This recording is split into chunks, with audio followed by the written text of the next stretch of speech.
que com ele havia se acamparam junto à fonte de Jaboque, de maneira que tinham o arraial dos midianitas para o norte no vale, perto do outeiro de Moré. E disse o Senhor a Gideão: muito é o povo que está contigo, para eu dar aos midianitas em sua mão, a fim de que Israel não se glorie contra mim, dizendo: a minha mão me livrou. Agora, pois, apregou aos ouvidos do povo, dizendo: quem for medroso e tímido, volte, e retire-se apressadamente das montanhas de Gileade. Então voltaram 22 mil, e 10 mil ficaram. E disse o Senhor a Gideão: ainda muito, faz-nos descer a água, e ali os provarei. E será que naquele que eu te disser, este irá contigo, e esse contigo irá. Porém, de todo aquele de que eu te disser, este não irá contigo, esse não irá.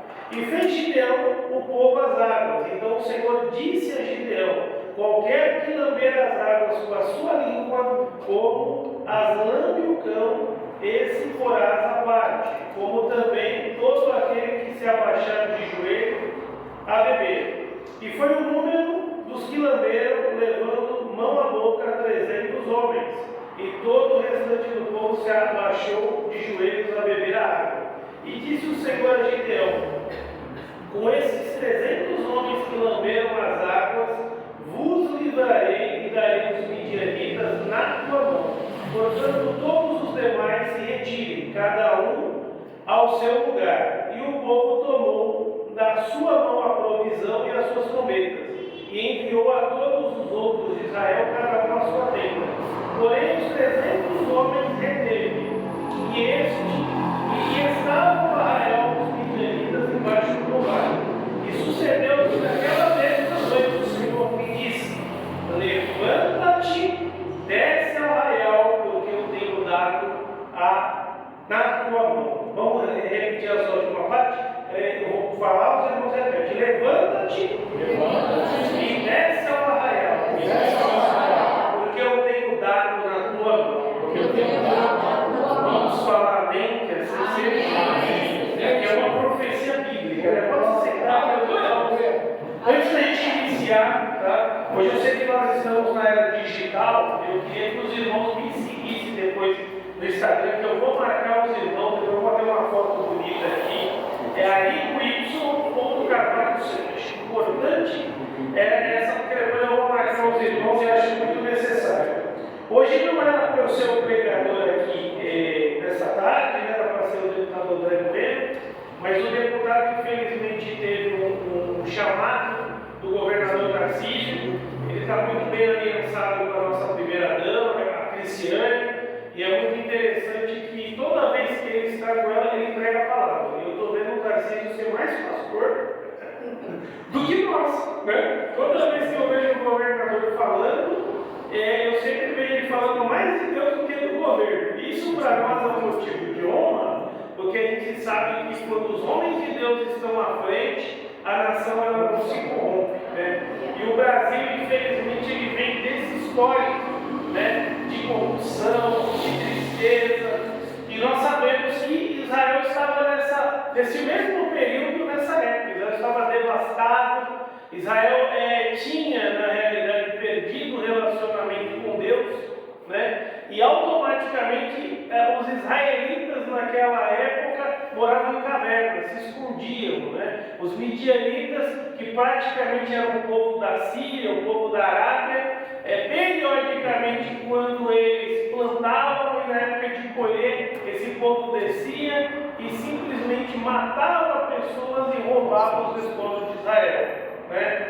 Mas como o nosso Deus, ele sempre nos surpreende, ele sabe muito bem que muitas vezes ele precisa de pessoas com iniciativa, né? Hoje, nessa tarde aqui, eu não vejo muitos, mas eu vejo os melhores de Deus. Aleluia! Eu não vejo na realidade pessoas preparadas, mas eu vejo pessoas escolhidas. Porque o que acontece? Muitas vezes a pessoa ela confia no seu próprio intelecto, ela confia no seu próprio diploma, mas não é isso que Deus olha. Deus ele olha sempre a capacidade aqueles que têm um coração sincero. Né? A palavra de Deus diz: bem-aventurados limpos de coração, porque eles verão a Deus. E aqui eu vejo pessoas limpas de coração, vejo pessoas pré-determinadas. E Gideão não foi diferente. Gideão era um garoto que, na realidade, ele vinha de uma família que, infelizmente, era idólatra. Era uma família que, na realidade, embora tenha crescido com os princípios de Deus, era uma família que tinha se desviado. Mas ele, por ter passado, digamos ali, a sua infância na presença do Senhor, a sua adolescência, ele mantinha os princípios de Deus dentro do coração. Isso é muito bonito. Hoje eu vejo duas garotas aqui, duas moças adolescentes aqui, e essas meninas, as mães, acho que a Mônica, a mãe é duas mães aqui. Duas? Que bem, vão ser seus orgulhos, porque vocês estão guiando elas nos mesmos caminhos. Tá? Eu, particularmente, o meu avô foi pastor, o meu pai pastor, e o apóstolo Martins está me forçando a ser pastor. Mas é bom, viu? É muito bom quando a gente tem homens de Deus com essa experiência. O apóstolo Martins é uma pessoa que eu já conheço há tanto tempo, né, apóstolo? A gente sempre conversou, a bispa eu sempre olhei, e bispa, eu gostei hoje do que você falou, que você põe ele no eixo, viu? Ele parece que ele é meu rebelde. E é importante, na realidade, a mulher de vocês vão ser abençoadoras, vão ter um esposo nota mil aí, porque a mulher ela traz a calmaria, né? Esse mês agora na Assembleia Legislativa, nós tivemos muitos eventos, mas muita mulher no nosso gabinete, viu? Graças a Deus, que a gente não aguenta, né? Muito homem feio, a mulher traz um pouco de beleza, né? Aí as mulheres chegam lá, e eu quero a plenária para eu fazer um evento de mulheres, né? E a gente com certeza sempre cede, e são eventos bonitos, né? O que eu fico mais gostoso é o conflito, pastor, porque quando acaba, sempre tem alguma coisa ali com os gordinhos correndo, né? E assim, é essencial, né, que nós venhamos sempre termos, na realidade, comunhão com Deus, né? E eu percebo isso. E o que acontece? Voltando aqui à história, eu observo que Gideão, Deus tinha esse propósito na vida dele, né? Ele, na realidade, ele trabalhava o seu trigo no alargar de vinho, ou seja, era muito mais difícil, muito mais trabalhoso, correndo risco de vida, porque naquela época seus irmãos foram assassinados, mas ele não desanimava. Ele estava ali firme e forte, sempre acreditando no Senhor. E o mais interessante do que eu vejo nisso é que quando a gente se predispõe, Deus sempre está conosco, né? Eu realmente, assim, desde a minha infância, eu tive várias experiências com Deus. E às vezes as experiências com Deus, elas são tão simples, né? Esses dias, sexta-feira, eu também fui deputado para Mauá, né? Aí eu falei, vamos encher aquele gabinete de profeta e tal. Pastor, vamos focar na palavra, né? Porque a palavra é muito melhor do que a profecia. A verdadeira profecia está aqui, gente. É você abrir a palavra de Deus e você ler a palavra de Deus.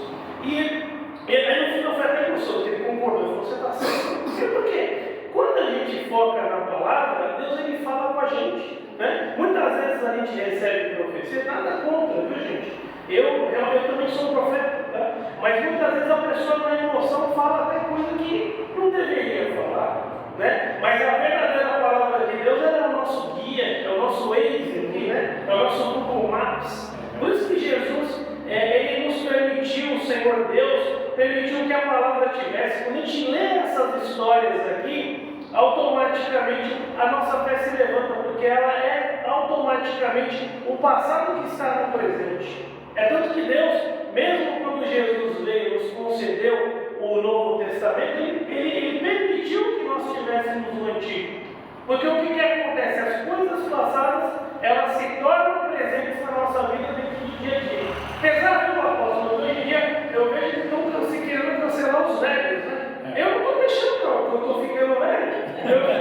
Eu falei, se cancelar o velho, daqui a pouco eu também sou cancelado, né? Então hoje eu sou um dos maiores brigadores dos idosos, porque eu estou chegando lá, já estou na meia idade, estou com 44, eu fico vendo,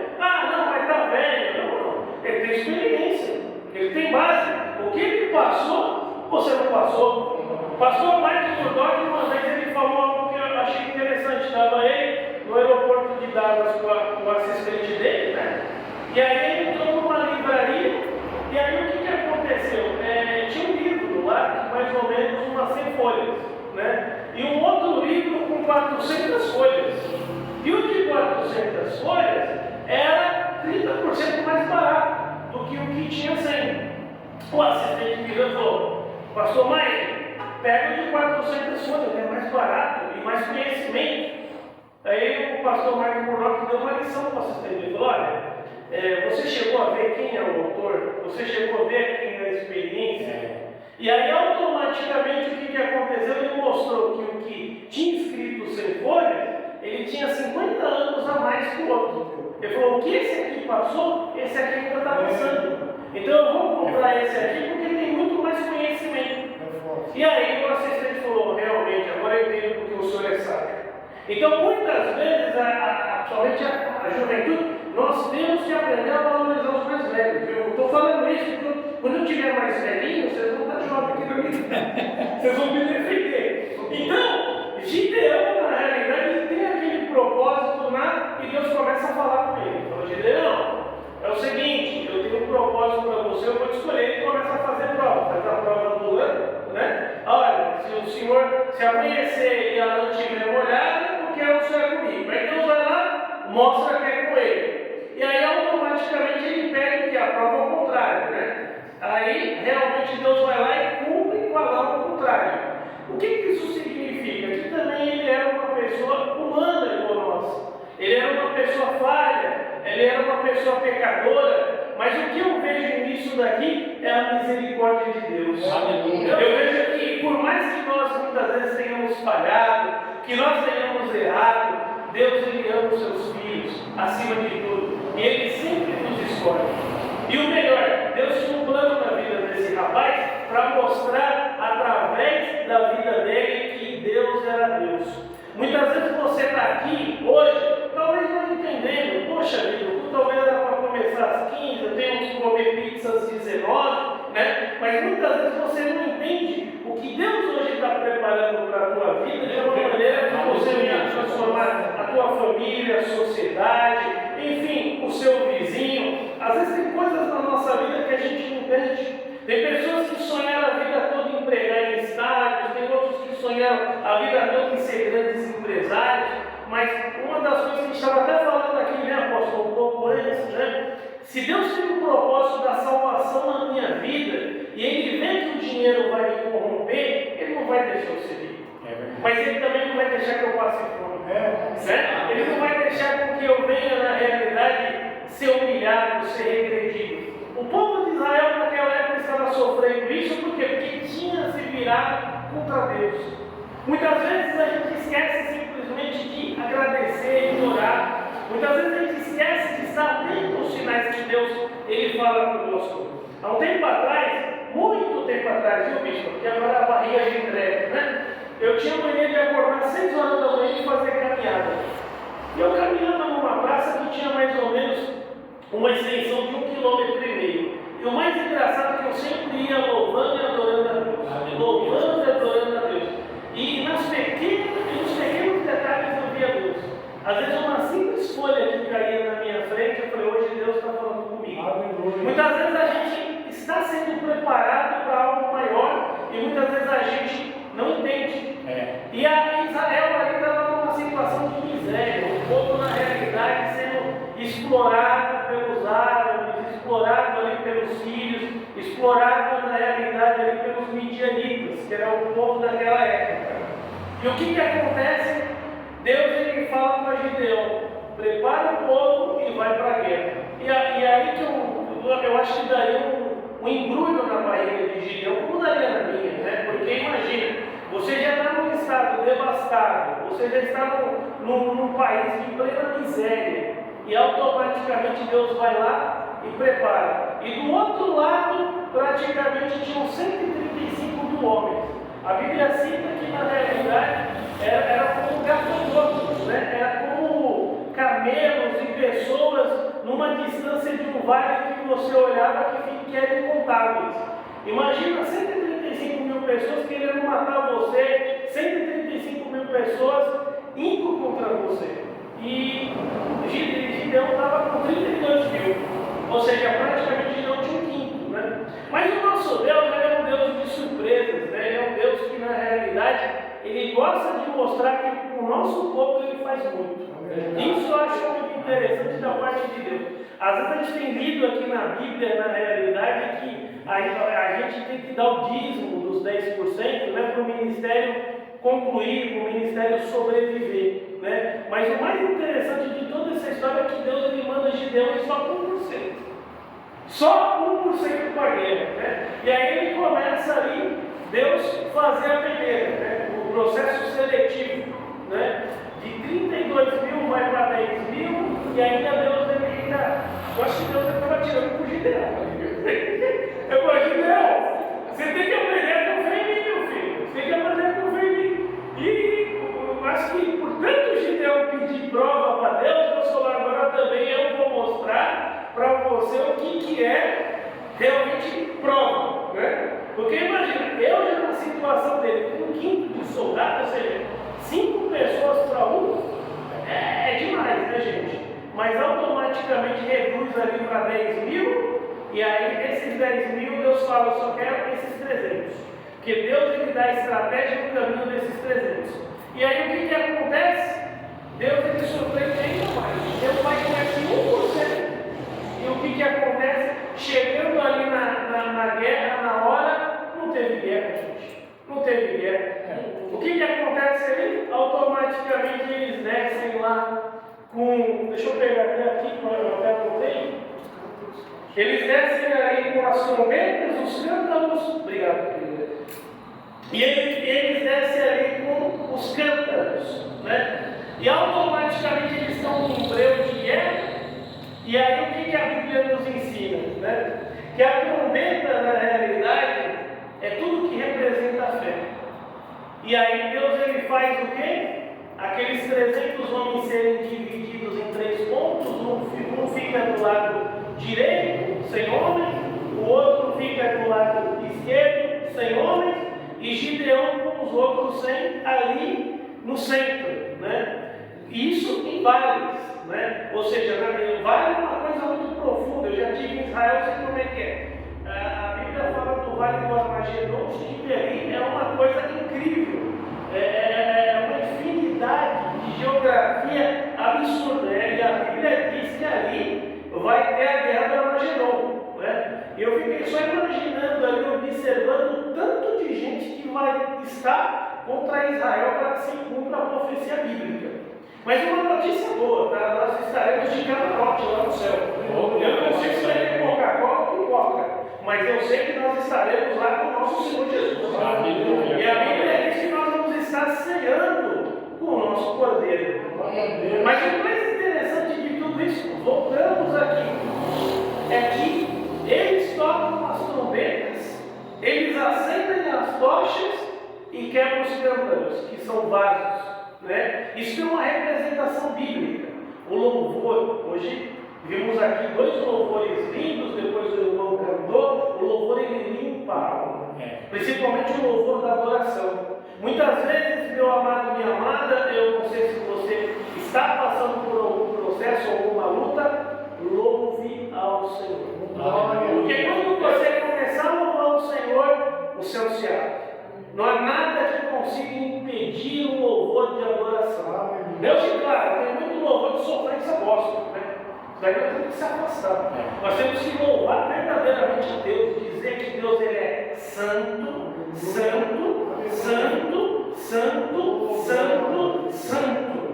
Quando nós começamos a adorar e dizer que Deus é santo, santo, santo, santo, santo, o céu se abre. E as coisas começam a fluir no mundo espiritual, e essas coisas do mundo espiritual elas começam a se tornar no mundo material vitória para a tua vida. Uma das coisas que eu aprendi ao longo da minha vida dentro desses 44 anos é que eu era igual Gideão. Muitas vezes eu era um garoto mimado. Quando vinha alguma coisa eu queria jogar a responsabilidade nas costas de Deus. Mas Deus ele foi me ensinando a ser homem. Ele falou, Ari, cresça. Eu quero que você assuma as responsabilidades. Aleluia. Você que tenha a iniciativa. Porque muitas vezes também, igreja, a gente muitas vezes quer jogar tudo nas costas de Deus, porque é muito mais fácil do que a gente assumir a nossa responsabilidade. Tem coisas na nossa vida que nós é que temos que tomar a iniciativa. Temos coisas que nós temos que estudar. É a mesma coisa. Muitas vezes eu fazendo faculdade e vivendo em igreja é natural, né, pastor? Nós chegávamos na sexta-feira, só saíamos da igreja no domingo à noite. Mas no outro dia pela manhã tinha a prova. Né? Não estudei nada, mas eu queria tirar um 10. E aí o que acontece? Vem o desespero igual o Gideão. Você começa a orar, você começa a jejuar, até jejum, né? Para fazer a prova. E aí o que acontece? A tua nota é uma das mais baixas. E aí você decide voltar contra Deus. Peraí, se programa, faz as coisas direitinho. A obra de Deus e as coisas de Deus, elas são tudo capacitadas. Deus, na realidade, ele é metódico. Ele poderia ter feito o mundo em um segundo, mas ele preferiu fazer em 7 para nos dar um exemplo. E no 7 não descansou. Fez em 6 na realidade, e no 7 não descansou. Ou seja, é preciso ter tempo de descanso. O apóstolo estava falando para mim aqui que às vezes, apóstolo, acorda com uma dor na juntinha, isso aí. Apóstolo, depois dos 20 anos, a ciência fala que nós já começamos a morrer. Então você ainda está numa fase, eu tenho 15 aqui, né? 15 anos. Vocês ainda têm 6 anos ainda, que o corpo de vocês está numa explosão, né, de adrenalina, numa explosão na realidade do metabolismo. Depois dos 21 anos você já começa a morrer. Então hoje, queridos, se você tomou um Dorflex, não liga não. Tá? Agradeça porque um dia um farmacêutico foi lá e ele fez. Mas ao mesmo tempo, confie no Senhor, porque a sua vida não é aqui, a sua vida é da eternidade. E o melhor de tudo, gente, nós estamos na última geração biblicamente, ou seja, daqui a algum tempo, hein, apóstolo, nós vamos estar lá no céu correndo junto, né? Igual 2 jovens de 14 anos, de 13 anos, cheios de saúde, né? As irmãs vão estar lá nos bosques, lá no céu, nós todos comemorando. Porque Deus ele quer isso. E aí voltando, né? Estamos na guerra de novo, que não teve guerra, né? Porque imagina, 135 mil para 300, né? Esses homens seriam massacrados facilmente. Mas o nosso Deus, o que ele age? Ele age através do holocausto, ele age através de um corpo espiritual que ele dá espaço e acesso para que o Espírito Santo entre. E é tanto que Deus, nessa simbologia, quando eles quebram o vaso, demonstra que aquelas pessoas elas estavam abertas para que o Espírito Santo de Deus entrasse na vida dela. E a tocha representa o quê? O Espírito Santo de Deus. Ou seja, muitas vezes nós temos que buscar o batismo do Espírito Santo. Muitas vezes nós temos que estar procurando ser cheios de Deus, porque isso demonstra que a vitória sempre vai ser nossa, para a honra e glória de Deus. E o que mais me admira de tudo isso é que quando eles começam a tocar as trombetas, quando eles quebram os vasos, os inimigos começam a lutar entre si naquele breu e começam a se matar. E vai reduzindo, de 135 mil já começa a reduzir para 100, de 100 já começa a reduzir para 60, e eles começam a se matar, começam a se lutar, e alguns começam a fugir. E aí o que acontece? Gideão começa a os perseguir com esses 300 e mais algumas cidades e vence. E todo o despojo daquilo que eles tinham roubado de Israel volta para a mão dos israelitas.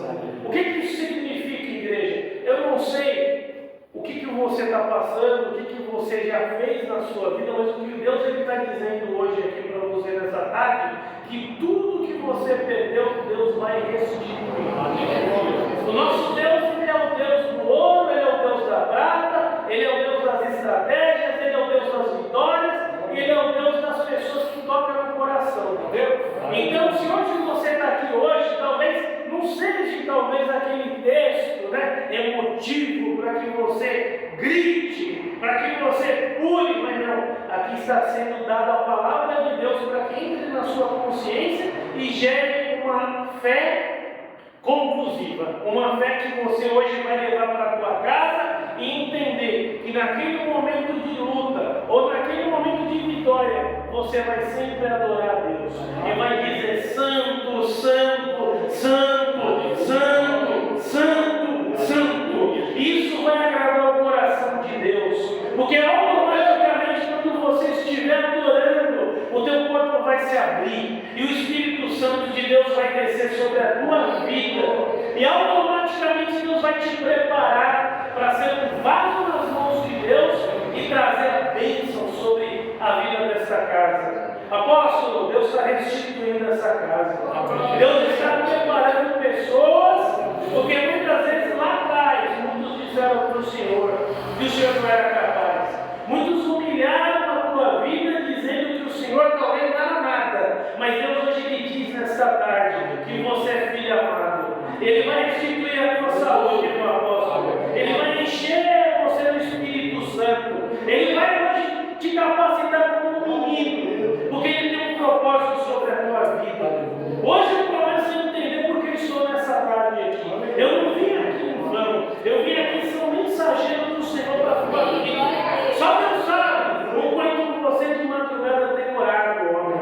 Mas hoje diz aqui Deus que a tua história se assemelha a de Gideão, um homem que não quis a glória para ele, um homem que na realidade muitos queriam trazer como rei de Israel, mas ele falou: não, o verdadeiro rei de Israel é o Senhor dos Senhores, o verdadeiro rei de Israel é o Eu Sou. E Deus, Ele diz hoje nessa tarde para todos nós que Ele está restituindo as nossas vidas. Não importa as nossas fraquezas, não importa as nossas forças que perdemos lá atrás, mas Ele diz hoje que quando você começar a abrir a tua boca no teu quarto e dizer: meu Senhor, Santo, Santo, Santo, Santo, Santo, Santo, Santo, Santo, Santo, Santo é o teu nome, as portas dos céus vão se abrir, e a glória de Deus vai descer sobre a tua casa, a sua família vai ser restituída, os seus negócios vão começar a entrar no eixo, porque Deus, Ele não escolhe os capacitados, mas Deus, Ele escolhe os escolhidos. Deus hoje tem visto o coração de muitos aqui nesta tarde, coração de pessoas, coração limpos, e Ele fala ali: eu vou aparecer para eles. Deus vai começar a aparecer em sonhos sobre a vida de muitos. Deus, Ele vai começar a estabelecer fé sobre o coração de vocês para cumprir o que dele. Nós sabemos, igreja, hoje que nós estamos nos finais dos tempos, mas ainda o povo de Deus não morreu, o povo de Deus ainda está vivo, e aqui são filhos e filhas, aqui são adolescentes, e são pessoas que vão fazer a diferença nessa sociedade, nesse Brasil. Eu quero deixar essa palavra sobre o teu coração e dizer: não desanime, vamos até o fim, gente, vamos até o fim, não importa. Eu não sei se a minha história hoje aqui acaba, eu não sei se a minha história acaba daqui a 10 anos, daqui a 30, mas enquanto continuarmos, vamos dizer: Deus é sobre as nossas vidas. Levantemos e adoremos ao nosso Senhor.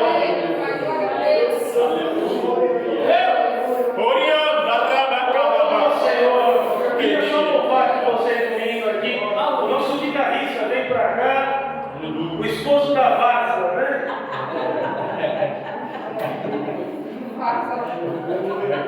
E as irmãs também vêm para cá fazer uma ajuda no louvor aqui, que o pregador não é muito afinado não, mas ele tem muita vontade de adorar. Vamos cantar ao único, vamos adorar ele, né? E as irmãs aqui já passou, assumiu o microfone aqui. Deus abençoe vocês.